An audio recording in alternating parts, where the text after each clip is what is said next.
live from New Delhi, you're watching DD India News India's Voice to the World. I'm Lipakshi Khurana. Coming up in the next hour. Renewed push for peace in West Asia. US Secretary of State Antony Blinken to travel to Egypt to push Gaza ceasefire and release of hostages. Negotiations forward with Egyptian officials.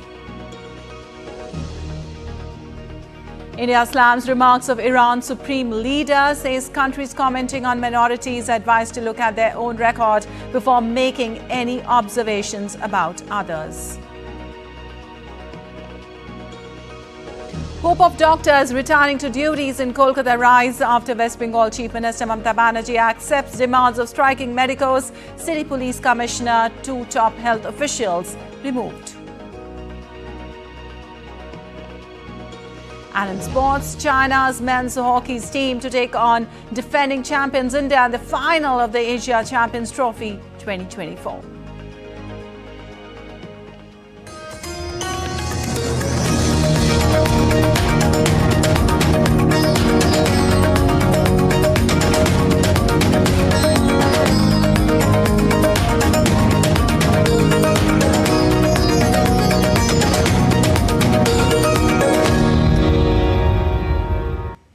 And on to the details now. Israeli Prime Minister Benjamin Netanyahu has said that enabling residents to return to communities in northern Israel that have been evacuated due to attacks by Hezbollah in Lebanon is now a goal of the conflict in Gaza. This comes a day after the country's defense minister said that the only way left to ensure the return of the northern communities will be via military action as Hezbollah continues to align with Hamas. Tens of thousands of Israelis have been evacuated after Hezbollah stepped up attacks on Israel.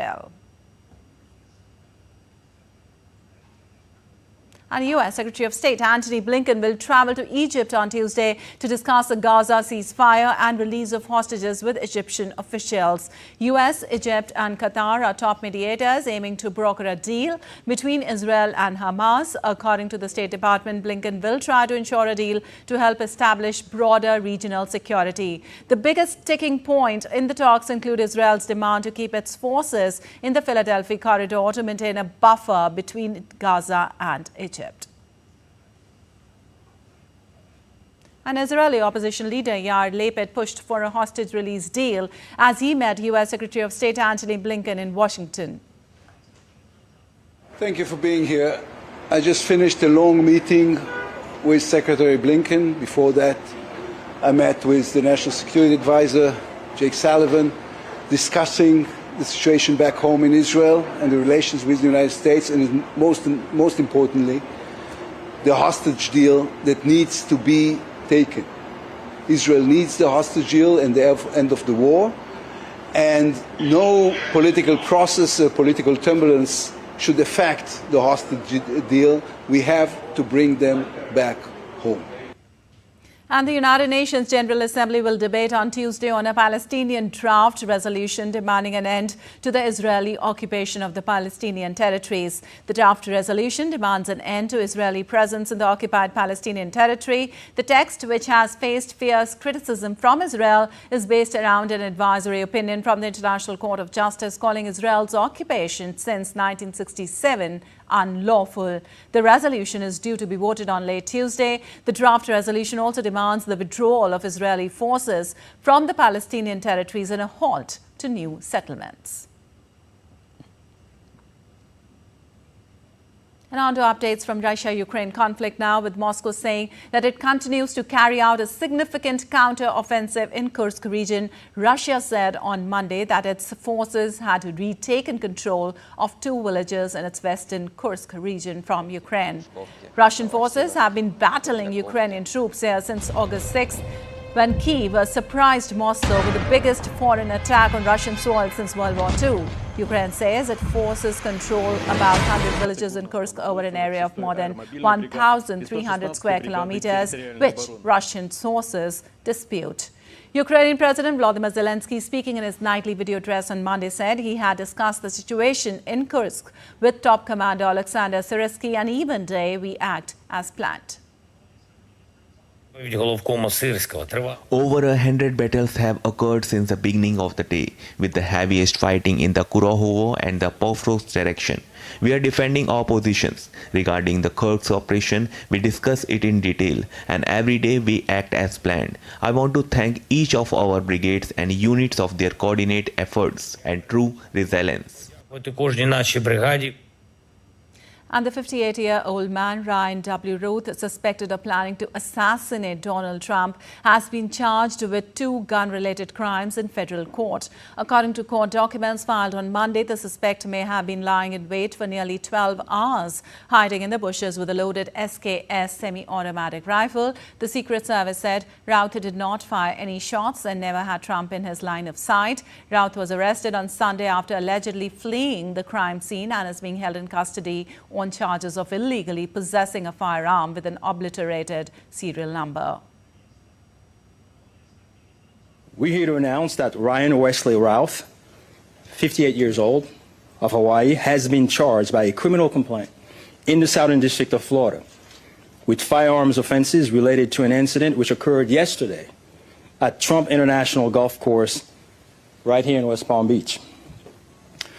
Roth was charged federally with possession of a firearm by a convicted felon and possession and receipt of a firearm with an obliterated serial number. Well, Republican White House candidate Donald Trump blamed his election rival Kamala Harris and U.S. President Joe Biden for the recent assassination attempt on his own life. Trump's remarks come in the wake of the second apparent assassination attempt against him since July. In his interview, Trump asserted that Roth's actions were directly influenced by the highly inflammatory language of Biden and Harris. Trump pointed to past statements from Biden and Harris that have characterized him as a threat to democracy while portraying themselves as champions of unity. He further argued that the dangerous rhetoric and legal challenges he faces are fueling the actions of dangerous fools like Roth.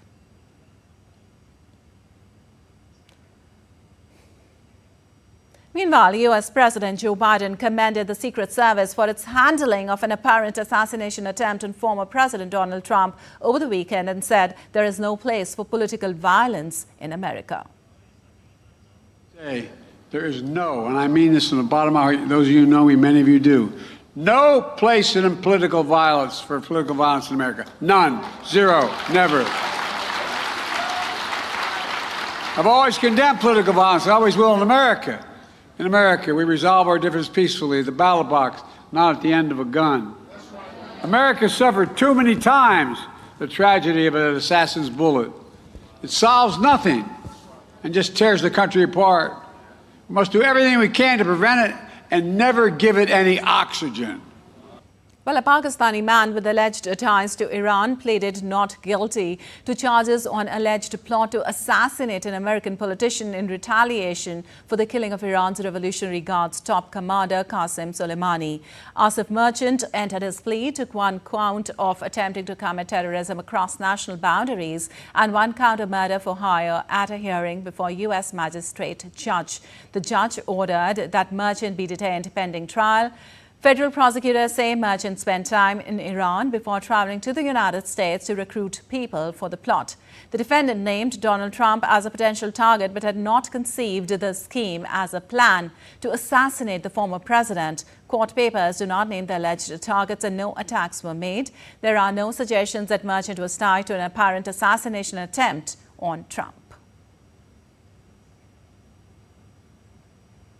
And a senior U.S. diplomat denounced the racist attacks on Indian Americans after derogatory remarks were made recently about Vice President Kamala Harris's origins. In a rare remark on domestic U.S. politics, Richard Verma, Deputy Secretary of State in charge of management issues, did not directly mention the attacks on the Democratic presidential candidate, but his allusion was clear. Verma than the recent demonization of immigrants, former U.S. ambassador to India was delivering an address on relations between the U.S. and India, saying both historically have advocated social justice for our most vulnerable populations. Well, far-right theorist Laura Loomer, who has been traveling with the Republican presidential candidate Donald Trump, recently wrote on social media that Harris would make the White House smell like curry if she won November's election. Loomer's closeness with Trump has drawn fire even from some hard-right Republicans. Trump has insisted that he does not control her comments and was unaware that she was spread September 11th conspiracy theories. And Texas Governor Greg Abbott announced new measures targeting the Venezuelan gang Tren Aragua during a news conference on Monday in Houston in Texas. Governor Abbott said that he has ordered the Texas Department of Public Safety to launch a statewide operation specifically focused on TDA. This effort will involve a collaboration between DPS, federal and local law enforcement agencies through Texas anti-gang centers. Abbott also declared TDA as a foreign terrorist organization. The governor also announced the allocation of over $100 million to support the Texas anti-gang centers over the next 2 years. And Typhoon Bebenka made landfall in Shanghai on Monday, causing extensive disruption as it moved northwestward. Cities in China's Yangtze River Delta region have triggered emergency responses, including cancellation of trains and flights, port closures, and the relocation of affected civilians. On Monday afternoon, China lowered the emergency response for Shanghai and Zhejiang from the previous level 3 to level 4. China's National Meteorological Center said that Bebenka will bring more heavy or torrential rain to Shanghai, northern Zhejiang, southern Jiangsu, Anhui and Henan in the next 3 days.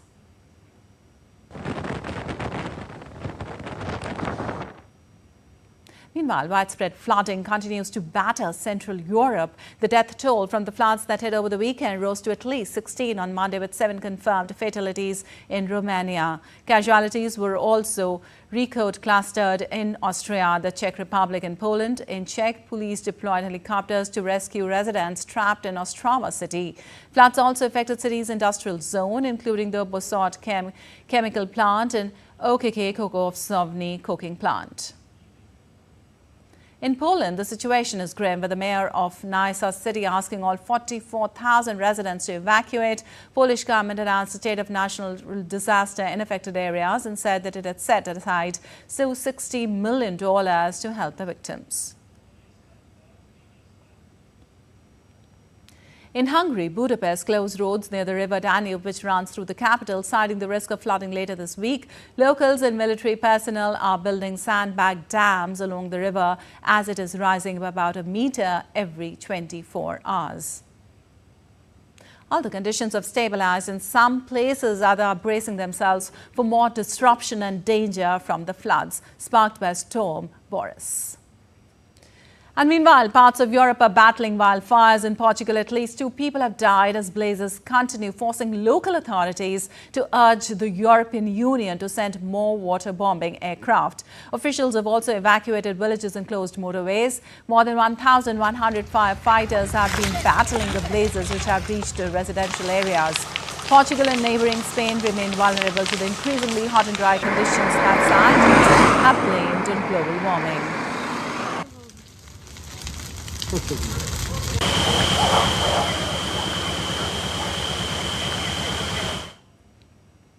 And now shifting focus to South America and Peru's Amazon region, at least 15 people have died in the past 9 days as authorities struggle to contain the forest fires. Officials suspect arson as the cause behind the fires, which have already consumed more than 50,000 hectares of forest, threatening local wildlife and indigenous communities. Blazes are partly caused by the slash and burn methods to clear land for farming purposes.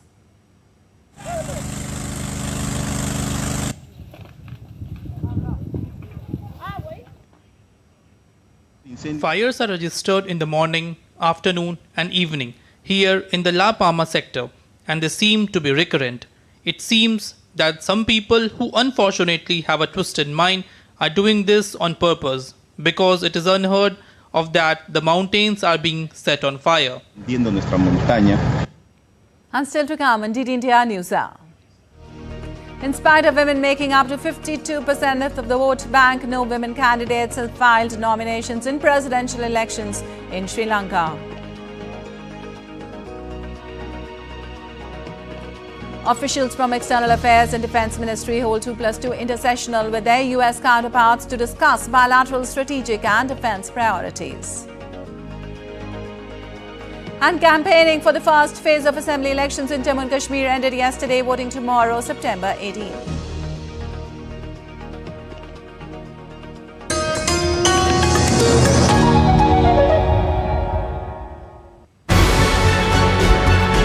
The beloved leader of 1.4 billion Indians, Prime Minister Narendra Modi.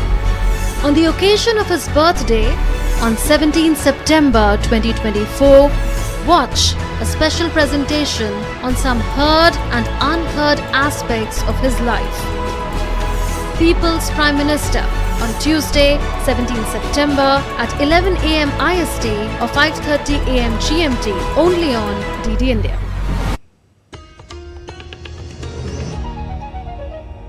Welcome back. You're watching DD India News. I'm Lipakshi Khurana, and moving on, British Prime Minister Keir Starmer and Italian Prime Minister Giorgia Meloni pledged cooperation on issues of migration and security during a news conference in Rome. Starmer said his talks with Meloni had helped in developing Britain's approach to tackling illegal immigration, which has increasingly become a focus of anger for some Britons. His meeting with Meloni following trips to Berlin, Paris and Dublin was also part of his attempt to improve ties with the European Union. Starmer also announced more than £500 million of investment in Britain by Italian companies, including defence firm Leonardo.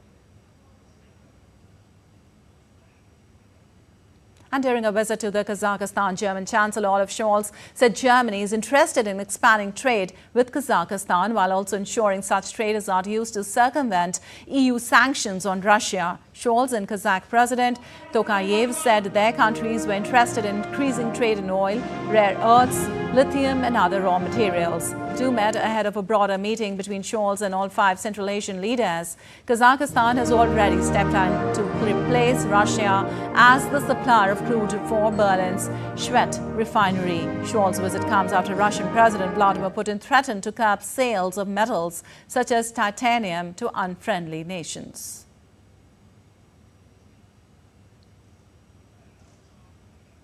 And Germany is expanding its border controls to the frontiers with all 9 of its neighbours to stop irregular migrants. It has sparked protests from other EU members. The border controls will be in place for an initial 6 months and are expected to include temporary structures at land crossings and spot checks by federal police. Poland and Austria have voiced concern. The EU says the bloc must only impose such steps in exceptional circumstances. Germany's Interior Minister Nancy Faeser on Sunday said that the step aimed to limit irregular migration and put a stop to criminals, identify and stop Islamists at an early stage. Border controls with Poland, the Czech Republic, Austria and Switzerland were already in place before the crackdown was announced. These will now be expanded to Germany's borders with France, Luxembourg, the Netherlands, Belgium and Denmark.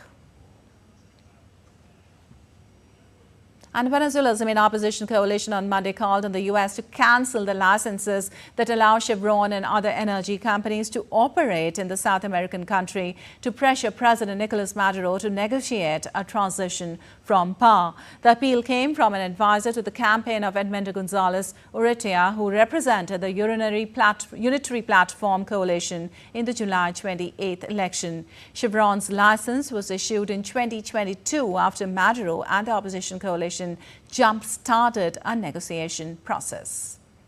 In October, the U.S. Treasury Department granted Venezuela a broad reprieve from sanctions after Maduro and opposition agreed to work to improve the electoral conditions ahead of the 2024 presidential contest. But as hopes for a democratic opening faded, the Biden administration clawed back the relief. Chevron's license renews automatically. It was last renewed on September 1st and is valid until March 2025.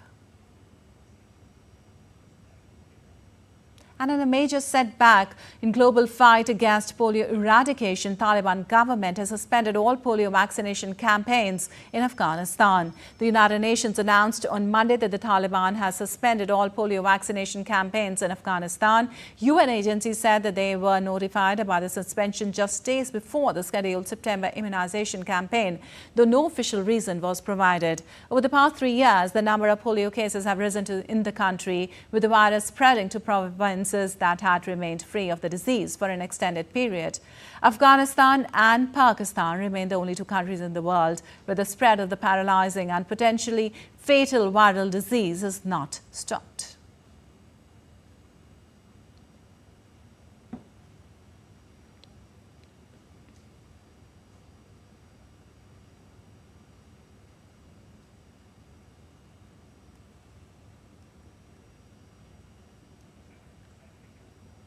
Well, the U.S. military said on Monday it had completed its withdrawal from Niger. The West African nation's ruling junta in April ordered the U.S. to withdraw its nearly 1,000 military personnel from the country, followed by a coup last year in the West African nation. Before the coup, Niger had been a key partner in the U.S. fight against insurgents in the Sahel region of Africa, who have killed thousands of people and displaced millions more.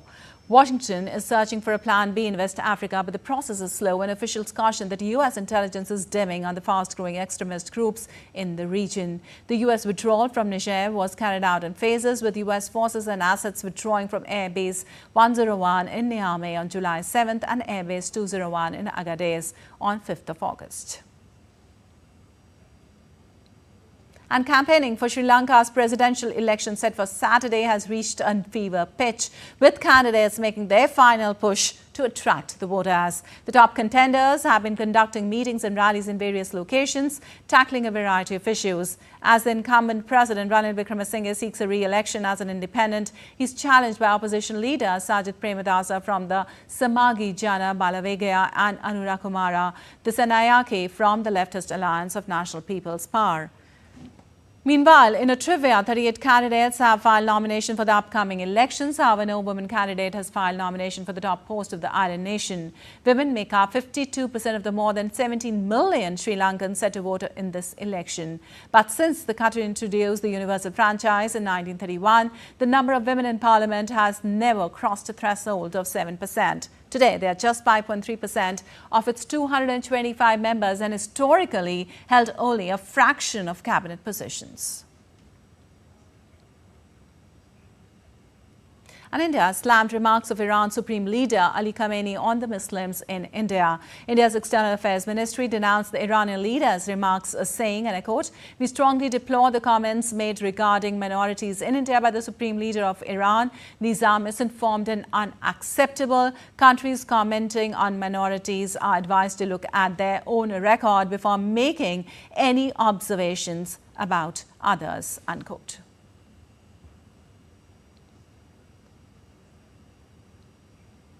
And India and the U.S. held the 2+2 intersessional on Monday with officials from India's Ministry of External Affairs and Defense and the U.S. State and Defense Departments. The officials of the Ministry of External Affairs and Defense and the U.S. State and Defense Departments attended the 2+2 intersessional. Key discussions covered bilateral strategic and defense priorities alongside regional and global issues. Early on September 13th, Union Finance Minister Nirmala Sitharaman held a meeting with a delegation from the U.S. International Development Finance Corporation here in the national capital. Discussions were centered on strengthening economic cooperation between both the sides, with a particular focus on investment opportunities in India. And the Consulate General of India in New York has condemned the vandalism of the Bapst Swaminarayan Temple in Mill Valley, labeling it unacceptable. In a post on X, the Consulate General of India in New York stated, "The vandalism of the Bapst Swaminarayan Temple in Mill Valley, New York is unacceptable. The Consulate India in New York is in touch with the community and has raised the matter with U.S. law enforcement authorities for prompt action against the perpetrators of this heinous act." India's Consulate General in New York has raised the matter with U.S. law enforcement authorities and urged them to take prompt action against perpetrators of this act. Meanwhile, in a prayer meet, the Bapst community strongly condemned these acts and prayed for peace amongst all the communities.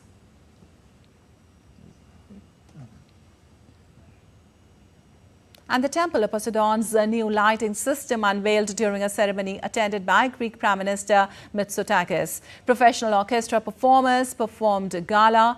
Following the lighting ceremony, the evening was elevated by a gala concert featuring performances from a professional orchestra, renowned Greek singers and choirs.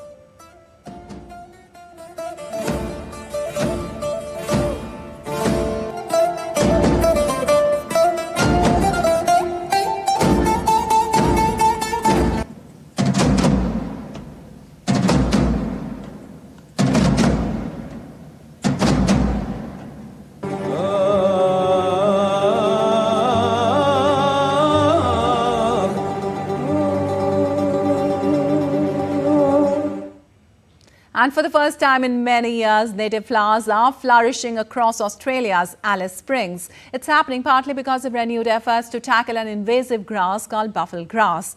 The grass was introduced by the government around the 50s as a way to suppress dust, and it quickly dominated the landscape. In recent months, efforts have stepped up to eradicate the weed, and as a result, the Alice Springs is once again blooming, a stunning display not seen for decades.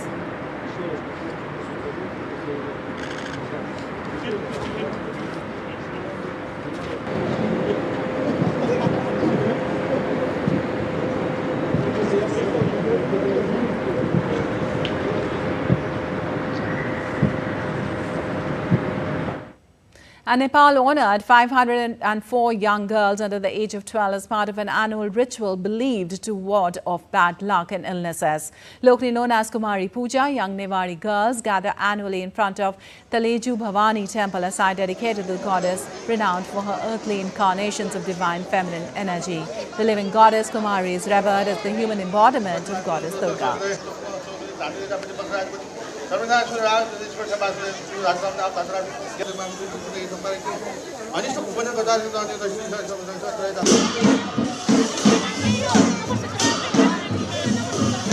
Now let's take a look at other stories making news around the world.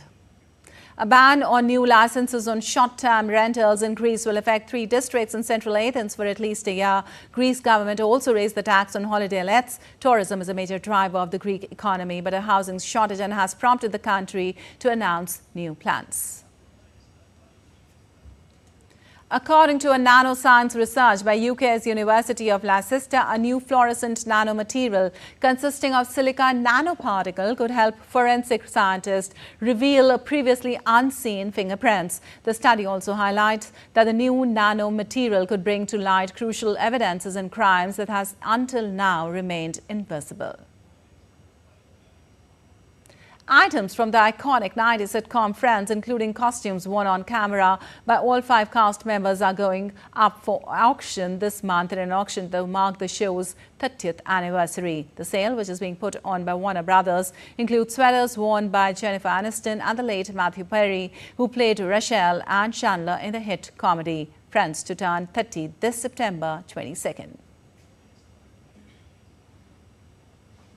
While zoo animals in southwest China have enjoyed their special treats made for celebrating the Mid-Autumn Festival, customized mooncakes, the Yunnan Wild Animal Park in Kunming City made individually designed mooncakes for various animals, including gorilla, giant pandas, ring-tailed lemurs and raccoons. The Mid-Autumn Festival is celebrated on the 15th of the month of each month on the Chinese lunar calendar. Chinese people believe a full moon is a symbol of reunion, harmony and happiness.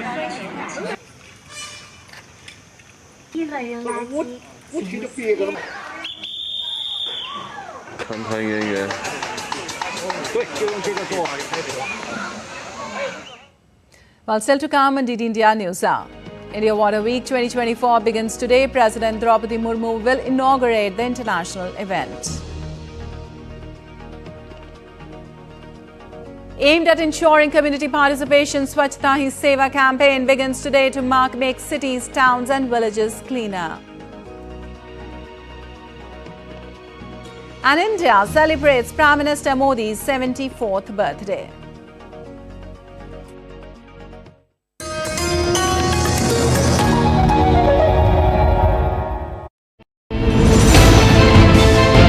Geopolitics and trade deals. Economic challenges amid development. Hard work and the path to prosperity. It's the economy always. Between walkers, money is what money does and says. Supply creates its own demand. Between the bulls pulls and bears tears. When supply chains globalization and India rises to the podium. We'll get you centered with the Economic Brief at 8 p.m. every Thursday on DD India.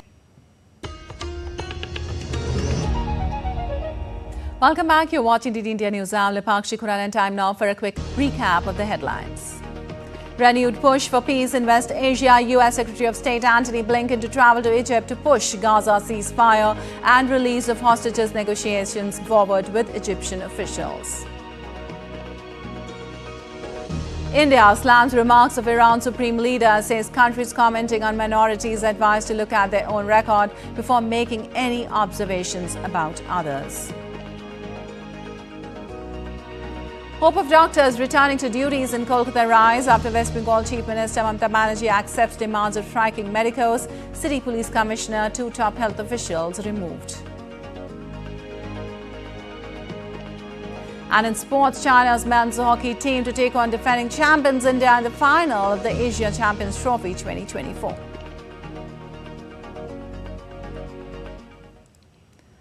And moving on, hope of doctors returning to duties in Kolkata have risen after West Bengal Chief Minister Mamata Banerjee accepted demands of protesting doctors. After meeting with protesting doctors, Chief Minister Banerjee has announced the removal of the Director of Medical Education and the Director of Health Services besides the Kolkata Police Commissioner. To tackle safety security measures in hospitals, a special task force headed by the Chief Secretary has been formed to address any future grievances from the doctors. Talking to media, CM Banerjee announced 100 crore rupees allocation to improve infrastructure in state-run hospitals, including the construction of restrooms and bathrooms. This decision addresses one of the key demands of the protesting doctors. She's appealed to the doctors to return to work. Banerjee said no disciplinary action would be taken against the agitating doctors. The agitating doctors are on cease work across the state of 38 days since the gruesome alleged rape and murder of the postgraduate intern at RG Kar Hospital came to light on August 9th, crippling state-run healthcare delivery.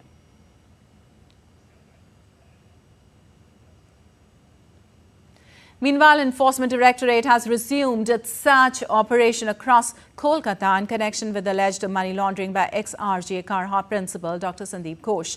In an official statement on September 10th, the agency shared details of the raids conducted by its Kolkata unit on September 6th at 7 premises. The raids were carried out at the residence of Ghosh and his close relatives and associates in connection with the financial irregularities case. The ED last month booked Ghosh under the Prevention of Money Laundering Act.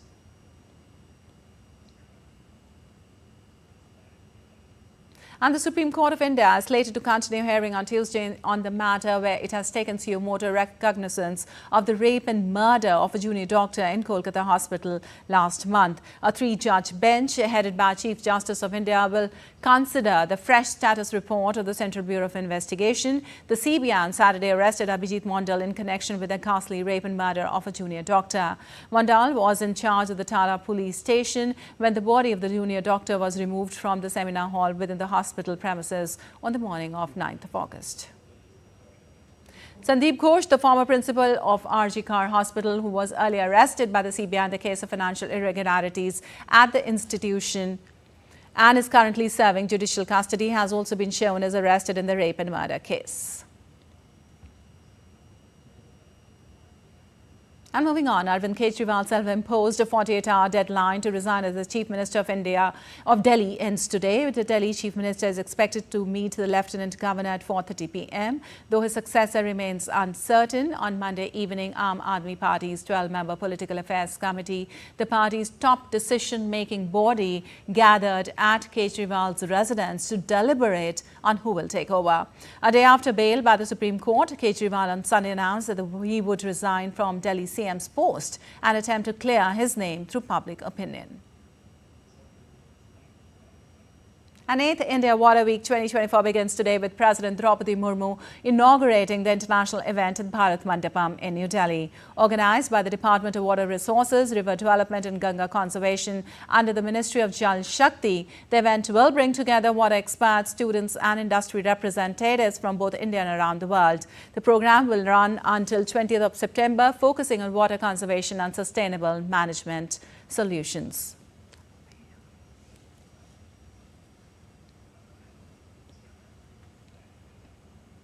Well, the nationwide campaign Swachhata Hi Seva, Cleanliness is Service, begins today, marking another step in India's relentless march towards cleanliness and sanitation. This year, the campaign will encompass activities across the country, focusing on community participation to ensure a cleaner and healthier India. Here's more on what the campaign entails.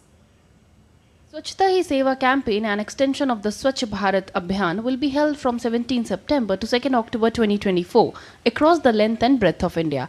This year's theme focuses on active public participation in making cities, towns and villages cleaner. The drive will engage local communities, schools, organizations and citizens to take up cleanliness activities, emphasizing the role of every individual in maintaining sanitation. From urban centers to rural villages, volunteers will be participating in cleaning drives, tree plantation programs, plastic waste management and awareness campaigns. This initiative will run throughout the upcoming weeks with a special emphasis on waste segregation at the source, proper disposal and recycling. Citizens can register themselves on Swachhta Hi Seva portal. The campaign not only aims to improve sanitation but also to inspire a sense of duty towards the environment. With such efforts, the vision of a Swachh Bharat is not far from becoming a reality. As the Swachhta Hi Seva campaign kicks off on September 17th, it's a call for every citizen to join hands in keeping India clean. Kriti Vadhera's report for DD India. Well, 24 constituencies will go to be polling in the first phase of assembly elections in Jammu Kashmir on September 18, that is Wednesday, for which the campaigning ended Monday evening. More than 14,000 polling staff expected to be deployed on duty for first phase election. The voting will take place from 7 a.m. to 6 p.m. Also, the voting will continue even after 6 p.m. if voters' queue is still there at the polling station premises to exercise their right to vote. Besides, multi-tier security arrangements are in place to ensure free and fair polls, for which teams of the Central Armed Police Forces units, State Armed Police and State Police are deployed. The elections in the Union Territory are first since the abrogation of Article 370 in 2019. The other two phases of elections will take place on September 25th and October 1st. The results will be declared on the 8th of October. And in India, Shabir Dar joins us from Srinagar on elections. Well, Shabir, tell us how prepared is Jammu and Kashmir for the first phase starting tomorrow? Well, the preparations are in full swing. The administration is keeping every possibility, to ensure that free and fair election is happening in Jammu and Kashmir. As you rightly said, that these elections are happening after 10 years and the first assembly election after the abrogation of Article 370. So we have seen that huge enthusiasm among voters in Jammu and Kashmir, particularly among the youngsters who will be casting their vote for the first time. And tomorrow, that is September 18th, is the first phase of three-phase elections in Jammu and Kashmir. And educate security arrangements and other preparations are in place to ensure that voters have an easy time and, the voting takes place in peaceful atmosphere. Around 3,200 polling stations have been set up in South Kashmir districts including Kulgam, Shopian and Anantnag and Doordarshan and Kashtwar, where these 24 constituencies are spread, and particularly in the South Kashmir, where the contest is basically between National Conference and Congress Alliance and PDP. So there are some independent candidates also in fray who are actually making these elections interesting because people are, giving high hope with people like the youngsters. Most of the independents are the youngsters, which have a good connect with the youth, who have been actually, we have seen that in the recently held parliament elections, that youth have enthusiastically participated in the democratic process. All right, Shabir, also with people being given high hopes, as you said, what are the major issues which people are excited to vote on? Yeah, the major issue is peace and progress, development and jobs. As I already said, that youth are enthusiastically participating in these polls. So the issues related to the youth, as everywhere in the country, are the same. So it is employment, it is entrepreneurship, it is jobs. So definitely the youth will pick up the candidate who will, who they say that he or she will, ensure that their demands like jobs, employment, development, and more importantly, who can work about the peace and progress of in Jammu and Kashmir. Definitely, the people will choose such candidates who have a pro-development agenda and who are seen as a clean slate, who can deliver to the promises they have made. All right, Shabi, thank you so much for all those details from there. And moving on, Hyderabad Liberation Day celebrations are being held across Telangana, marking the merger of the Hyderabad state in the Union of India on this day in 1948. Union Cultural Ministry is celebrating the occasion on a grand scale at the parade grounds in Secunderabad. Rajya Sabha MP K. Lakshman and several BJP leaders are also present. A parade by the Central Armed Police Forces and a spectacular display by cultural troops is being held to mark the occasion. Two separate events are being held by the state and the central governments to mark the day for the past 3 years.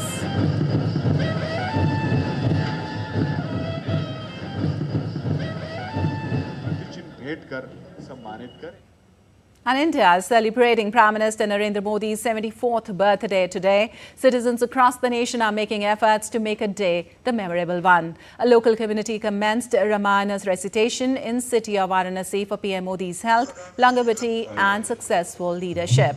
The 24-hour-long continuous recitation of the Ramayana is being conducted with great devotion, symbolizing prayers for the Prime Minister who holds deep connections with the city and its people.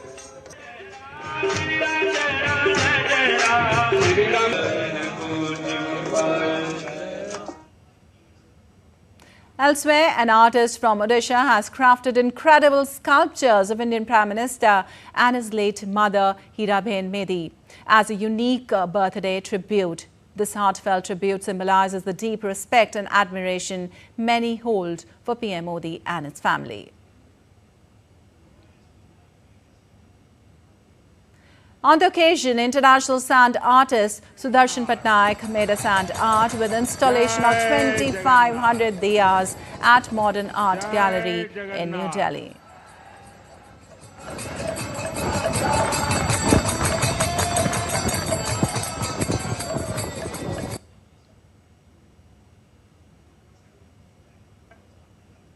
Well, the auction of over 600 gifts received by Prime Minister Narendra Modi will begin today, coinciding with his birthday. This auction will continue until 2nd of October, marking the birth anniversary of Mahatma Gandhi. The grand auction will be conducted online and will be open to the public at large. Individuals keen to partake in this remarkable event may register and participate by the official website pmmementos.gov.in. Mementos ranging from sports memorabilia from the 2024 Paralympic Games, shoes, a replica of the Ram Temple and a silver Veena gifts received by Prime Minister Narendra Modi are being put for auction. This is the 6th edition in a series of successful auctions of Prime Minister mementos initially launched in January 2019. Like in the previous editions, the proceeds from this edition of the auction will also be contributing to the Namami Gange project, a flagship initiative of the government dedicated to the conservation and restoration of our national river, the Ganga, and the protection of its fragile ecosystem. And now let's take a look at other stories making news today. 4 people have died and 6 injured after an explosion at a firecracker factory in Firozabad's Nowshera on Monday night. Search and rescue operations are underway near a firecracker factory. As housed nearby, the factory has collapsed due to the explosion and several people are feared to be trapped under the rubble.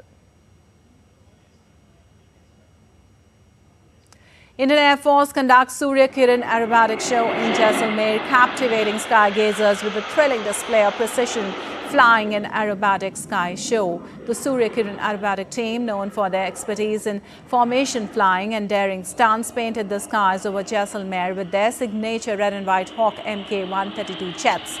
The aerobatic display was part of a larger effort to inspire patriotism and showcase the skills of the Indian Air Force. After a 2-month hiatus, adventure activities in Kullu, Himachal Pradesh have officially resumed, much to the excitement of thrill seekers and tourists. Popular activities like river rafting, paragliding, ziplining and river crossing are now open, bringing back the adrenaline-pumping experiences that Kullu is known for. The temporary suspension was due to seasonal conditions, which often pose safety risks.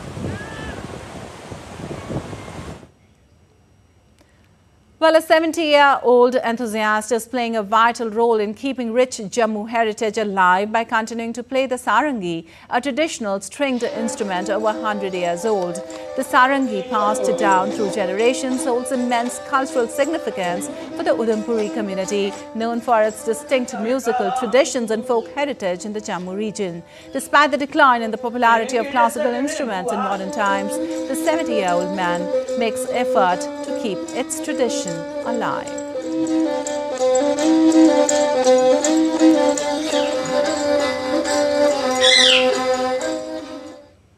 And still to come on India News Hour. Boeing is considering temporary layoffs to save cash during the factory workers' strike.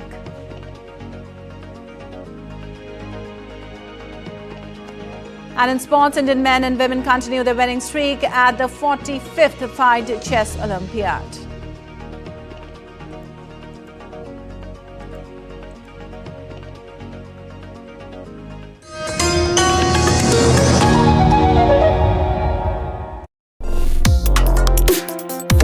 Complex issues, hidden agendas, twists and turns, strategic games. We think all dots are linked. We just need to connect them. Join me every week as I connect the dots to unravel hidden designs in statecraft, mysteries, and decode issues that matter to you. Watch Connecting the Dots with me at these times on DD India.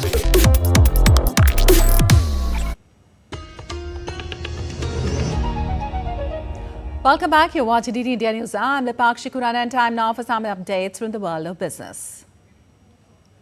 Well, Boeing plans to freeze hiring and reduce travel and is considering temporary layoffs to save cash during the factory workers' strike that began last week. Chief Financial Officer plane maker company detailed 10 immediate cutbacks in a memo to employees. They included a freeze on hiring across all levels, pausing pay increases for promotions and stopping all travel that isn't critical. Additional cost-cutting moves spelled out in the Chief Financial Officer's memo included eliminating first and business class service for anyone who does travel and stopping spending on outside consultants. Boeing also plans to make significant reductions in supply expenditures and will stop most supplier purchase orders related to the 737, 767 and 777 airplane models. And TikTok faced off with the US government in federal court on September 16th, arguing a law that could ban the platform in a few months was unconstitutional. On the other hand, the Justice Department reiterated that the measure is critical to eliminate a national security risk posed by the popular social media company. But you're watching DD India News. Our time now for some sports news. Well, China will take on the defending champions India in the finale of the Asian Champions Trophy 2024 on Tuesday. China men's hockey team made it to the final of the tournament after a win over Pakistan 2-0 in the penalty shootout after the full-time score ended at 1-1.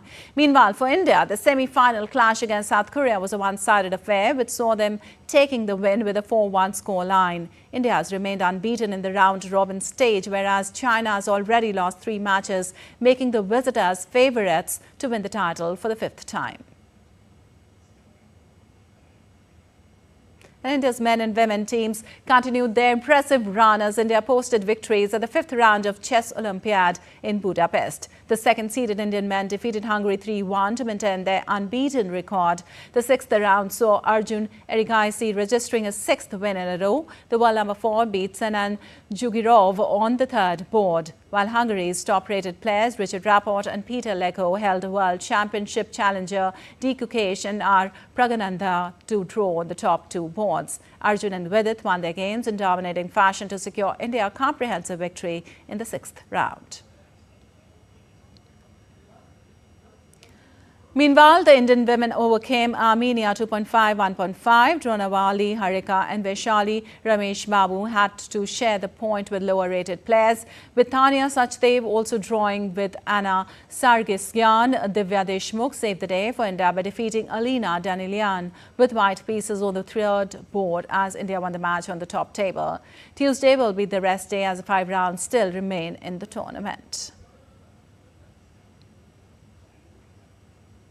And the hearing into Manchester City's 115 charges for alleged breaches of the Premier League's financial rules finally began on Monday. City were charged and referred to an independent commission in February 2023 following a 4-year investigation. It is alleged City breached its financial rules between 2009 and 2018. City strongly denied all charges and have said their case is supported by a comprehensive body of irrefutable evidence. It has also accused the Premier League champions of not cooperating. The private hearing, expected to last around 10 weeks, is being held at the International Dispute Resolution Centre in the City of London. And beyond Munich, continued training preparations on the eve of their Champions League open at home to Dinamo Zagreb. Beyond, who are at the top of the Bundesliga with 3 league wins from as many matches, start the campaign in the hope of reaching the final to be played in their Allianz Arena in May 2025. Tuesday's game is also the first Champions League match as the coach for former Belgium international Vincent Kompany, who took over Beyond this season. Beyond trained without French defender Sacha Boey, who underwent meniscus surgery in his left knee after being injured in training on Sunday and will be sidelined for several weeks. And Liverpool are gearing up before heading to Italy, where they will face AC Milan in the first game of their Champions League campaign on Tuesday night.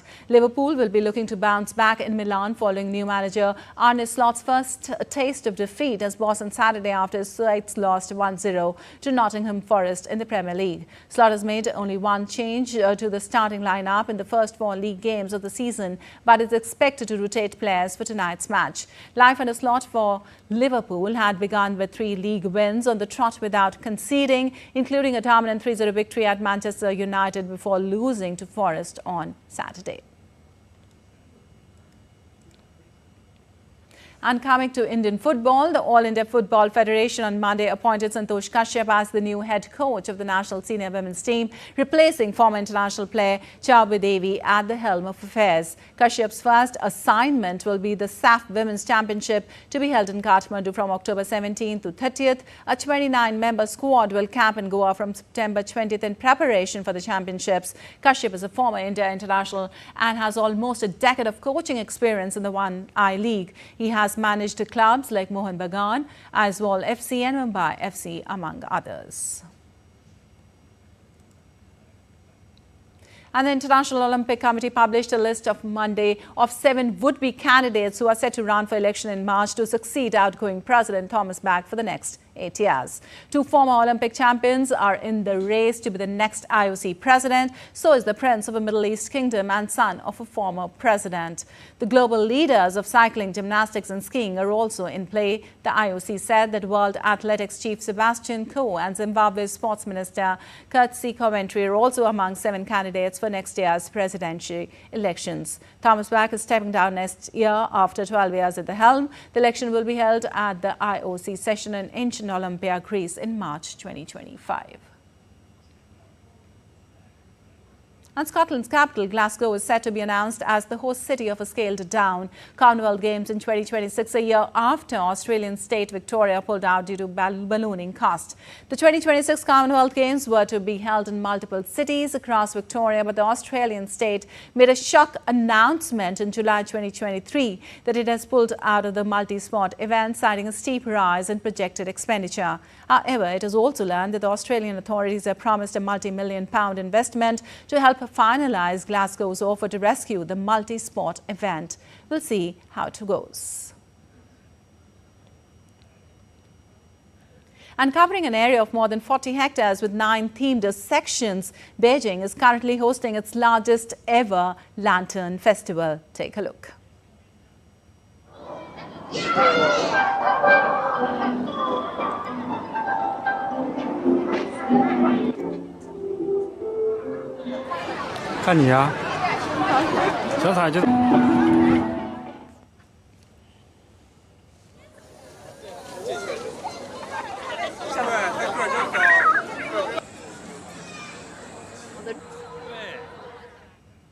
All right, that's all for this edition of DD India News App. Let us know your thoughts on the news of the day. For those on the go, you can get all the latest news and updates from India and across the world on the DD India mobile app. The app is available on both Android and iOS platforms. Scan the QR code on the screen to download now. Well, we'll be back with more news as it breaks here on DD India. I'm Lipak Shikurana from all of us here in Delhi. Thanks for watching DD India News Hour.